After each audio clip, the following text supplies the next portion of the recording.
Hey everyone, welcome to this Python rundown. We're going to do a really short and quick introduction to how you can use Python if you come from another language. Okay, here's some content you need to know before skipping this video. We're going to look at some built-in, some functions, some looping techniques, and some data structures. Okay, so let's say we want to read input from the user. For that we can use the input function and also provide a message, say like enter your age. And the result of that is going to be saved to a variable like so, and let's run this. 34, and the program finishes. And just to make sure this works, let's use another another built-in function called print and see what it does. Okay, and if you worked anything with Unicode, there are two useful functions, chr and ord, which stands for ordinal and this stands for character. And we're going to use the print here in combination. So ordinal will give you the ordinal Unicode code point for a character. So we can try a couple of characters here like X and maybe the $, and run this. These are the Unicode code points for a, X and $. And we can also do the reverse, because if we were to use the other and say like 65 and chr 88, these are the numbers code points we just got here. I'm going to remove this and put a comment as I don't want to enter the age, and now we see it works in reverse as well. So this is really useful if you work with Unicode. Let's look at some sequence types for in Python, and we mean basically data structures. And we have the basic list, which you just type in brackets, or you can use the built-in function list, which takes another list, an iterable. And this is important to note that it's immutable sequence. You can use whichever you prefer. There's also no problem printing this. You can just use print. You don't need to pass it or transform it in any way.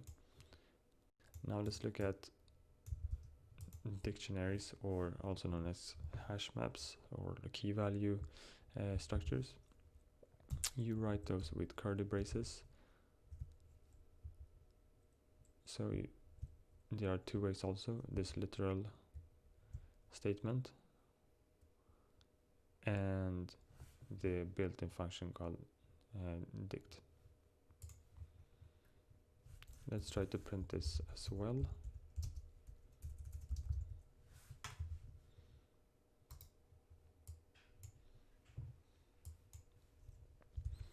Great. There's also a immutable sequence type called tuple, and you write them with parentheses, and there's also two ways to do that: with a built-in function or just a literal syntax. Here I've used another built-in function called range, which will basically produce a range of numbers, and even the list built-in takes a range as well.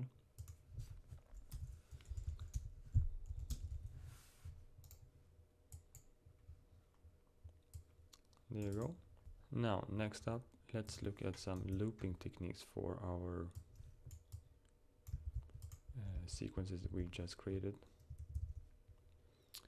The first I'm going to do is I'm going to iterate over this array or list. I'm used to saying arrays because I come from a Java background. And the simple for loop is like this.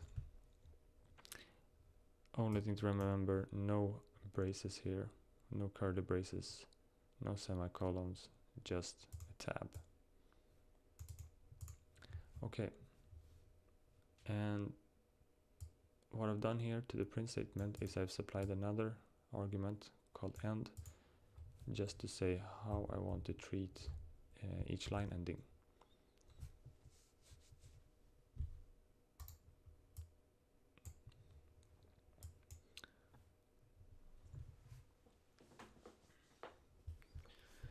There you go. So each print statement will only be a white space, and then the last, when I'm finished, I just print a hashtag. There's also another way to print. We can use the enumerate built-in function, and this is really useful if you want to know the index for your sequence type. And let's put here as well, let's modify this maybe for D50, just to make it clear here what we are actually seeing. So the left column is the actual ordinal index. Let's look at looping through our dictionaries. And we got 2, D and D2. And the way you do it is also with a for loop, but instead of using enumerate, we say dictionary, the variable dot items, which will give us the key value. There you go, 1, 2, and 3, 4. Alright, let's look at functions now. And there are a couple of ways to write a function in Python, or actually provide arguments.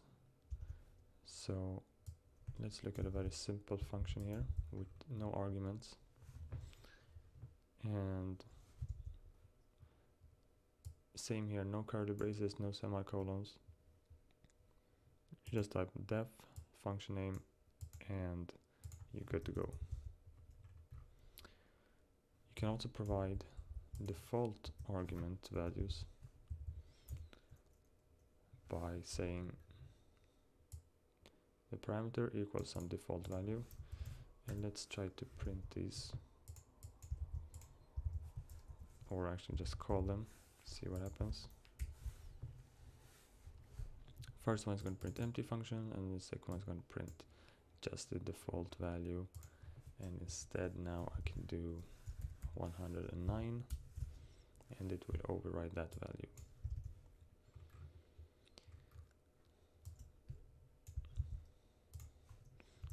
Let's look at a third function in Python, where we by convention type as name it args, but you need to prefix it with a asterisk. And the purpose of this is to actually have an arbitrary number of arguments passed into your function. And this is really useful when you don't know the number of arguments you're going to get passed to your function. Okay, so let's see how we can use this. We can print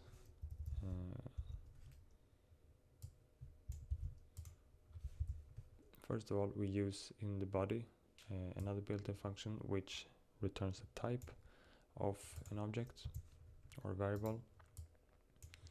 And see, we got it as a class, as it's a tuple, which means this is immutable sequence, so we can't really modify it when it enters the function.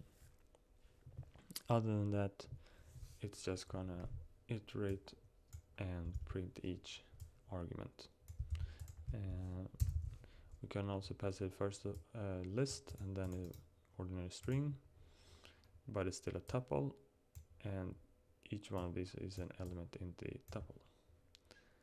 And I can also say a third argument.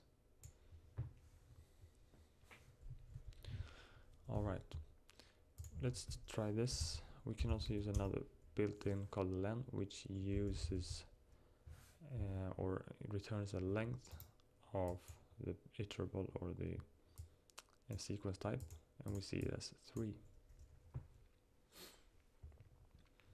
Okay, cool. Now let's look at another type of parameter, which is the keyword argument. And they look like this. Instead of 1, we use 2 asterisk in the parameter. And this is useful when you just want to keep track of the or make it more useful and more clear for what's actually being passed and used in the program. And what's going to happen now is we're going to see a different type here as opposed to when we have only 1 asterisk.